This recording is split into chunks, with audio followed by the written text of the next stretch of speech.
കർത്താവ് യേശു ക്രിസ്തുവിന്റെ വരവ് ഇപ്പോഴൊന്നും ഉണ്ടാകുകയില്ലെന്ന്. 2000 യേശു വരുമെന്ന് ചിലർ പറഞ്ഞത്രേ. യേശു അങ്ങനെ പറഞ്ഞിട്ടില്ല. 2000 യേശു വരുമെന്ന് യേശു പറഞ്ഞിട്ടേ ഇല്ല. അത് ചില മനുഷ്യരാ പറഞ്ഞത്, കർത്താവ് പറഞ്ഞിട്ടില്ല. പക്ഷെ കർത്താവിന്റെ വരവിന് മുൻപ്, തൻ്റെ മേഘപ്രത്യക്ഷതയ്ക്ക് മുമ്പ് ഈ ഭൂമിയിൽ ചില സംഭവങ്ങൾ ഉണ്ടാകും.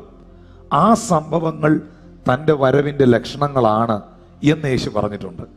അത് 2021 2022 അത് 2000 എന്ന് യേശു പറഞ്ഞിട്ടില്ല. പ്രസ്തുത ആ സമയം പുത്രനും ദൂതന്മാർക്കും കൂടെ അറിയില്ല. അത് പിതാവായ ദൈവത്തിന് മാത്രം അറിയാവുന്ന സമയമാണ് എന്ന് യേശു പറഞ്ഞിട്ടുണ്ട്.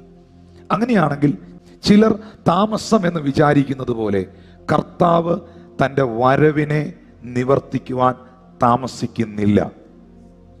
ചിലരും കൂടെ മാനസാന്തരപ്പെടണം എന്ന്